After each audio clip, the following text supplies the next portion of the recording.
আস্তে আস্তে কষ্ট করে করে কি কারণ মানুষ কষ্ট করে করে বড় হয়ে গেছে,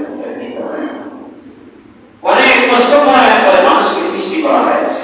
বাবা খালাকাল ইনসানা ফি কাবাদ, মানুষের মতো এত স্পর্শকাতর কোনো প্রাণী পৃথিবীতে নাই। মানুষ অস্বাভাবিক স্পর্শকাতর, স্বাভাবিক ভাবে মানুষের অনেক সমস্যা হয়ে যাচ্ছে, কিন্তু মানুষকে আল্লাহ তাআলা শ্রেষ্ঠত্ব দিয়েছেন কি দিয়ে? কথা কথা কি দিয়ে? শক্তি মানুষ দুর্বল, শক্তি মানুষ আসলে দুর্বল না, দুর্বল। একটা গরুর শক্তি বেশি না মানুষের শক্তি বেশি? গরুর কয়জন মানুষ লাগছে একটা গরু সবাইকে লাগছে না? লাগছে। আল্লাহ তাআলা অনুকূল করে দিয়েছেন। একটা শিয়াল দৌড়াতে পারে বেশি না মানুষ দৌড়াতে পারে বেশি? শিয়াল। একটা পাখি উঠতে পারে বেশি না মানুষ উঠতে পারে? ডানা দিয়া শিয়াল পাখি। একটা সাধারণ হাঁস যত ঘন্টা পানিতে সাঁতার কাটতে পারে থাকতে পারে, একজন মানুষ কি ততক্ষণ পারে? একটা নদীতে পড়লে তো উপায় নেই, সম্ভব না। মানুষ দুর্বল। মানুষ কি এই সূরাটা মূলত নাযিল হয়েছিল আবুল আসাদ মক্কার মধ্যে একজন লোক ছিল খুব শক্তিশালী। তার এত শক্তি ছিল, চামড়ার পৃষ্ঠ ভিতরের অংশ চামড়া নিষ্কাশন করার পরে পশুর চামড়া উটের চামড়া ভিতরের অংশটা খুব পিচ্ছিল না? পিচ্ছিল। এটা কালকে গরু খাইছে না, ভিতরের অংশটা পিচ্ছিল না। যখন আপনি আপনাকে গরুর এই অংশটা আনতে বলেছে, রাম আনতে বলেছে, আপনি পাশে থেকে ওকে সামনে চামড়া ভিতরে করা দিয়ে সামনে পাশে পিছাকে করবা, পিচ্ছিল না? এই আবুল আসাদ এমন শক্তিশালী ছিল, সে এই উটের চামড়া এই অংশের পিচ্ছিল অংশের মাঝখানে দাঁড়িয়ে থাকতেন, আর দুই সাইড দুই পাশ দিয়া 10-15-20 জন থাকতেন, চামড়া টানতেন, তাকে টানতেন, এক চুল পরিমাণ চামড়া ছেড়ে দিত, এত শক্তিশালী ছিল। এই আবুল আসাদ বলেছিল যে, অহংকার করেছিল যে মুহাম্মদ সাল্লাল্লাহু আলাইহি ওয়াসাল্লামকে আমি মক্কায় তো থাকতে দিব না, দুনিয়াতেও থাকতে দিব না। এই মক্কা মুহাম্মদ সাল্লাল্লাহু আলাইহি ওয়াসাল্লামের এই মক্কাটাকে তার নাগরিকত্ব ক্যান্সেল করে দিল, তাকে থাকতেই দিব না। এবং যে এলাকায় যায় সেখানে গিয়ে যেন ভাষা তুলতে না পারে, সেখানে আমি আক্রমণ করব, অর্থনৈতিকভাবে বিভিন্নভাবে তাকে প্রত্যাশা করে দিব। অহংকার তৎপরতার সাথে আল্লাহ তাআলা এই সূরা নাযিল করে বলেছেন, না মানুষ তো আসলে দুর্বল, মানুষ অনেক শক্তিশালী মনে করে নিতে পারে। মানুষকে আল্লাহ তাআলা জ্ঞান দিয়েছেন, মানুষ শিয়ালের মতো দৌড়াতে পারে না, কিন্তু মানুষের মেধা দিয়ে জ্ঞান দিয়া একটা মোটরসাইকেল 3 ঘন্টায় যতটুকু যেতে একটা সেই শিয়াল 3 ঘন্টায় যতটুকু দৌড়াতে না পারে, মানুষের ব্রেন দিয়ে মোটরসাইকেল আবিষ্কার করেছে 1 ঘন্টায় চাইতে বেশি দৌড়াতে পারে। মানুষ উঠতে জানে না পাখির মতো, কিন্তু ব্রেন দিয়ে মানুষ বিমান আবিষ্কার করেছে। পাখি 6 বছর যারা উঠতে পারে না আকাশে, 6 ঘন্টায় বিমান এর চেয়ে বেশি চলে যায়, তাই কি না বলেন? মানুষ ডানা দিয়ে সাঁতার কাটতে পারে না 1 ঘন্টা বেশি, কিন্তু মানুষকে এমন জ্ঞান দিয়েছে, ওই জ্ঞান দিয়ে মানুষ স্পিড বোট আবিষ্কার করে ঘন্টার পর ঘন্টা উত্তাল তরঙ্গ বাবার মধ্যে প্রান্ত থেকে প্রান্তে চলে যায়। তাহলে মানুষ শ্রেষ্ঠত্ব কি বডি দিয়া, সৌন্দর্য দিয়া? সবচেয়ে মানুষ শ্রেষ্ঠত্ব হচ্ছে জ্ঞান দিয়া। কি দিয়া? কি দিয়া? জ্ঞান দিয়া। যারা জ্ঞান আছে তারাই মুমিন, আর যাদের জ্ঞান বিবেককে খরচ করে না তারা হচ্ছে লা ইয়াকিলুন, তাদের আমল নাই। কি নাই? আমল নাই। আল্লাহ তাআলা বলেন, আবুল হাসান এবং তোমার ভঙ্গা, তোমাদের গায়ে এত শক্তি, তোমরা মনে করছো আল্লাহ তাআলা কিছু জানছে না? আল্লাহ সব জানেন। আল্লাহ রাব্বুল আলামিন বলেন, আয়াহসাবু আল্লা ইয়াকদিরু আলাইহি আহাদ, তারা মনে করে কখনো তাদের শক্তিকে আল্লাহ রাব্বুল আলামিন পরাস্ত করবে না। তাদের ধারণা হলো এরকম, ইয়াকুলুনা মালাকতু মালান লুবাদা, তারা ধারণা করে, এসে বলে আবুল হাসান মালান লুবাদা, ইয়াকুলু আলাকতু মালান লুবাদা, অনেক সম্পদ পেয়েছে, অনেক সম্পদ পায়, বেশি পেয়েছিল কারণ কলমে উদ্গত প্রকাশ করেছে, ধ্বংস হয়ে গিয়েছে। ধারণা করে আল্লাহ তাআলা তাদের এই বিষয়গুলো দেখে না, দেখছে না। আল্লাহ রাব্বুল আলামিন বলছেন, মানুষ আলাম নাজাল লাহু আইনাইন, আমি আল্লাহ কি দুটি চক্ষু দেই নাই, ওয়া লিসানান ওয়া শাফাতাইন, দুটি ঠোঁট দেই নাই, ওয়া হাদাইনাহুম নাজদাইন, চলার মতো রাস্তা দেই নাই, হেদায়েত দান করি নাই। এজন্য হাদিস শরীফে এসেছে আল্লাহ রাব্বুল আলামিন বান্দাকে চোখ দিয়েছেন, দৃষ্টি শক্তি দিয়েছেন, যদি কোনো গুনার দিকে নজর যায় সাথে সাথে কন্ট্রোল করার জন্য চোখের পলক দিয়েছেন, পলক দিয়ে যেন শাটার নিচের দিকে ঠেলে দেয়। সুন্দর রমণী দেখলে শুধু তাকিয়ে থাকে, আর বলে আলহামদুলিল্লাহ, আল্লাহ কত সুন্দর নিয়ামত, মাশাআল্লাহ কত সুন্দর নিয়ামত। এটা বলবে কি বলবে? চোখের পলককে নিচের দিকে টেনে যেতে করবে। এটা কি বলে? যে গাড়ি যেমন রাস্তা চলে, রাস্তার বেলায় মোটরসাইকেল বা অন্যান্য গাড়ি দুইটা যখন লাইট একসাথে যদি মারে, তাহলে কোনটা ফোকাস দুইজন ড্রাইভারের চোখে গিয়ে পড়ে, তখন অ্যাক্সিডেন্ট হয়। তো কি করে? যদি কি দেয় ভাই, লিভার দেয়, লিভার দিবে, এটা লিভার মানে তোমার লাইটটা কি করো নিচের দিকে না, হবো না, নিচের দিকে মারো, উপরের দিকে এভাবে হাত করে মারলে তো আমার চোখে আসবে। আমি অ্যাক্সিডেন্ট করিও এক লাইট যদি, দুটোটা লাইট যদি ড্রাইভার দুই ড্রাইভারের চোখে যায় মুখোমুখি, তাহলে কিছু দেখা যাবে না, তখন অ্যাক্সিডেন্ট হয়ে যাবে। তখন কি হয়? লিভার করে নিচের দিকে দেয়। আল্লাহ তাআলা এই চোখের পলক দিয়েছেন, কোন নিষিদ্ধ জিনিস যেদিকে তাকালে গুনাহ হবে, নফসের ক্ষতি হবে, প্রবৃত্তি নষ্ট হয়ে যাবে, তাজকিয়া নফস ধ্বংস হয়ে যাবে। তখন আল্লাহ রাব্বুল আলামিন এই চোখের সাথে পলক দিয়েছেন, পলক দিয়া নিচের দিকে তাকাও, নাকি তাকাতে বলে সুবহানাল্লাহ, আলহামদুলিল্লাহ, কত সুন্দর নারী, যে আল্লাহ এত সুন্দর করে সৃষ্টি করলেন, সেই আল্লাহ আমাদের কত সুন্দর। তাকে তাকে মহিলাদের দিকে বলা যাবে না, বলা যাবে না, দরকার নেই। এখানে প্রশংসা একবার দেখছেন, হুজুর বলেছেন প্রথম নজর তোমার, দ্বিতীয় নজর কার? শয়তানের। প্রথম নজর পড়ে গেছে, আমারও পড়ে, আপনারও পড়ে, রাস্তায় রাখতে আমরা তো চোখ বুঝে আনি, নজর পড়ে যায়। তো নজর ফিরিয়ে রাখা হচ্ছে মুমিনের লক্ষণ। প্রথম নজর, দ্বিতীয়বার যদি ইচ্ছাকৃতভাবে আমার সেই নজরটা, হুজুর বলেছেন এই নজরটা তোমার হবে, এই নজরটা ইবলিসের। কার? আল্লাহ হেফাজত করুন বলিয়া আমিন। আল্লাহ রাব্বুল আলামিন হুজুর বলেছেন মানুষকে লিসান জিহ্বা দিয়েছেন, এই জিহ্বা যদি সংযত করতে না পারে, যদি কন্ট্রোলের বাইরে চলে যায়, আল্লাহ রাব্বুল আলামিন এটাকে কন্ট্রোল করার জন্য শাফাতাইন, দুইটা ঠোঁট দিয়েছেন।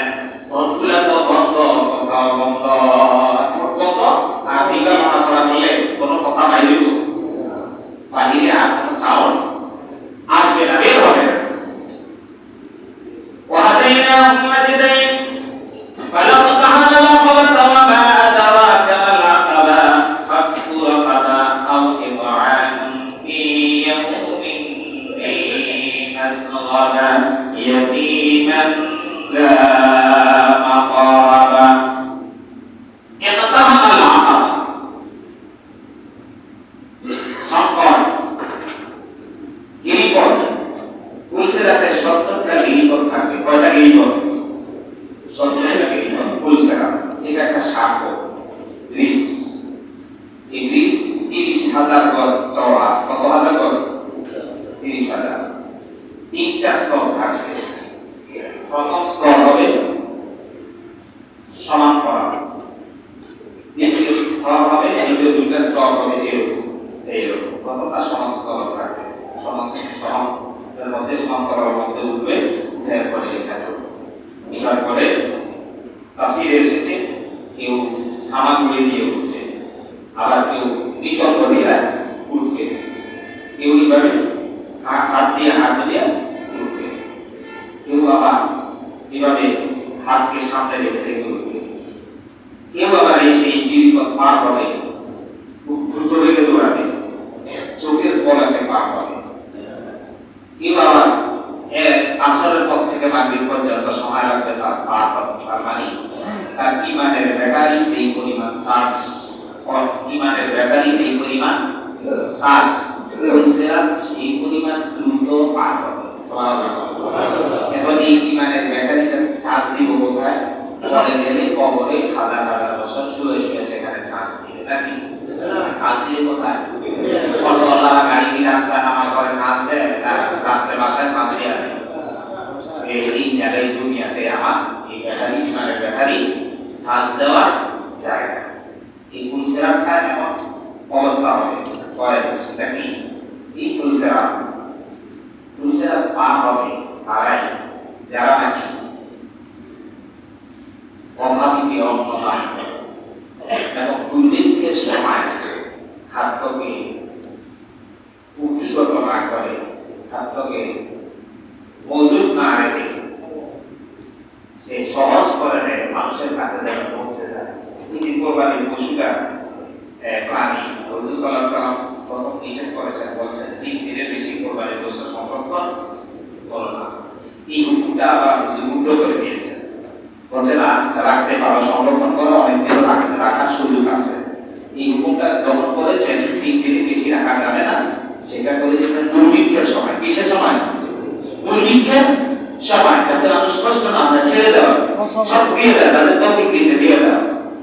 তো যারা এই দিনকে আশ্রয় দেয়, এই দিনকে অভাবীকে, সাইলকে, প্রার্থীকে, ক্ষুধার্তকে খাবার দেয়, অন্ন দেয়, দান করে তাদের, এবং বিশেষ করে আত্মীয় স্বজন, ইয়তীমাতা মাকরামা, নিকট আত্মীয়ের মধ্যে যারা ইতিম রয়েছে এদেরকে দান করে।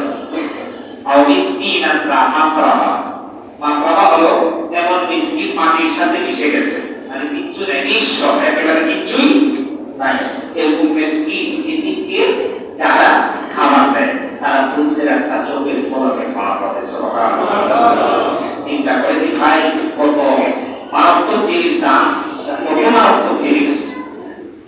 রাসূল সাল্লাল্লাহু আলাইহি ওয়াসাল্লাম বলেছেন শুধু আখিরাতের ফজিলত নয়, দুনিয়াতে যদি তোমার কোনো আসন্ন বিপদ সামনে আছে, তোমার এটা তোমার জানা নাই, এই মুহূর্তে দান করেছো, দানের উসিলায় তোমার সামনে অ্যাক্সিডেন্ট থেকে আল্লাহ বাঁচিয়ে দিবেন। এই ব্যাটারি, ইমানের ব্যাটারিটা চার্জ দিতে হবে কোথায়? দুনিয়াতে। দুনিয়া যদি চার্জ না দেওয়া হয়, হাসরের ময়দানে পুলিশের হাতে সেখানে অন্ধকার অন্ধকার অন্ধকার লোডশেডিং হবে, অন্ধকার। আপনি উদাহরণ বাজার থেকে ধরুন বৈশাখ জ্যৈষ্ঠ মাসে রাত 1টা বাজে দোকানপাট গুছিয়ে বাড়ি থেকে রওনা দিয়েছে, তো গলি বিদ্যুতের একটা লাইন আছে রাস্তায়, র্যাম্প আছে, হঠাৎ করে জল আসলো, আর ডিসকানেকশন হয়ে গেল, সংযোগ বিচ্ছিন্ন হয়ে কি হয়? বিদ্যুৎ চলে যায়। তো বিদ্যুৎ চলে যাওয়ার পরে কি করে? লাইট যদি হাতে না থাকে, সামনে যদি একটু লাইটওয়ালা থাকে, তাকে ভাই অমুক মিয়া, ভাই আমি অমুক, একটু দাও, আমাকে একটু নিয়ে যাও, কিচ্ছুই দেখি না।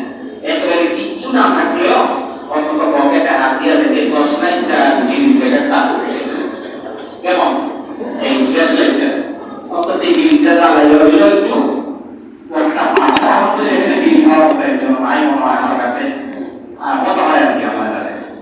যাই উদাহরণ দিতে গিয়ে বলে দিলাম, কিন্তু আসলে ময়দানে যখন লোডশেডিং হবে, সেই পুলিশের হাতে আমি বলবো, আমি যদি বলবেন লোডশেডিং হবে, সেদিন কিন্তু 10 লাইন পূর্বপাড়া লাইন, আরেকজনের লাইন কিচ্ছু থাকবে না, তবে থাকবে কেউ থাকবে।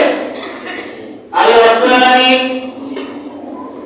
কোরআনে কারীমে কি চমৎকার ভাবে আল্লাহ রাব্বুল আলামিন সেই হাসরের ময়দানের চিত্রটার কথা বলেছেন। কিয়ামতের দিন যখন পুলিশের হাতে সব অন্ধকার হয়ে যাবে, يوم ترى المؤمنين والمؤمنات يسعى نورهم بين أيديهم وبأيمانهم جنات تجري من تحتها الأنهار خالدين فيها ذلك هو الفوز العظيم।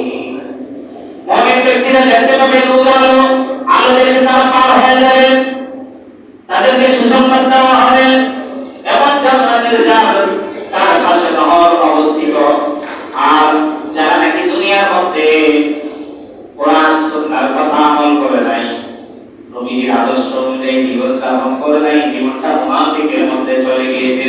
আল্লাহ পাক বলেন তারা সেদিন বলে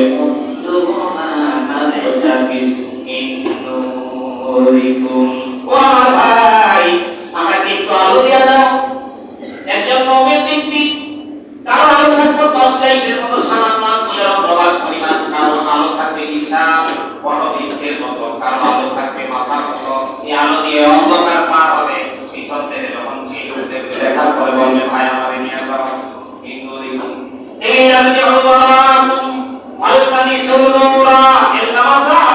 পিছনে কোনো কিছু অনুসন্ধান করা, পিছনে কোনো কিছু অনুসন্ধান করা মানে কি ইলতিমাস বলা হয়।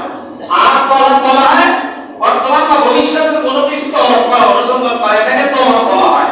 আল্লাহ বলেন ফালতামিসু নূরা, তখন এই আয়াতুল আল্লাহ বলবে ফালতামিসু নূরা, পিছনে ব্যাক করা। পিছনে মানে কি?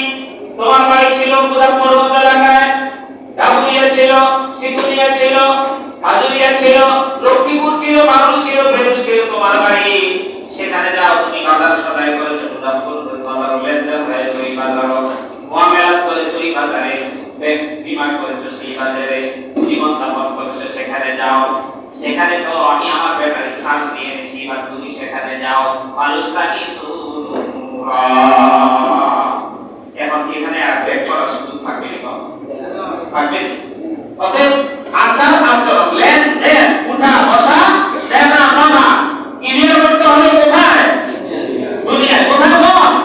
এখানে জীবন থাকতে, রূহ থাকতেই ক্লিয়ার করে দিতে হবে। নূরুহুম বাইনা আইদিহিম ফালতামিসু নূরা ফাদরিবা বাইনাহুম বিসুরিন লাহু বাব। আল্লাহ রাব্বুল আলামিন তখন তাদের আলো আছে, ইমানের আলো দিয়ে পার হয়ে যাবে। যারা পার হতে পারবে না তাদের মধ্যে একটা আড়াল তৈরি করে দিবে। বিসুরিন লাহু বাতিনুহু ফীহি রাহমা ওয়া যাহিরুহু মিন কিবালিহিল আযাব।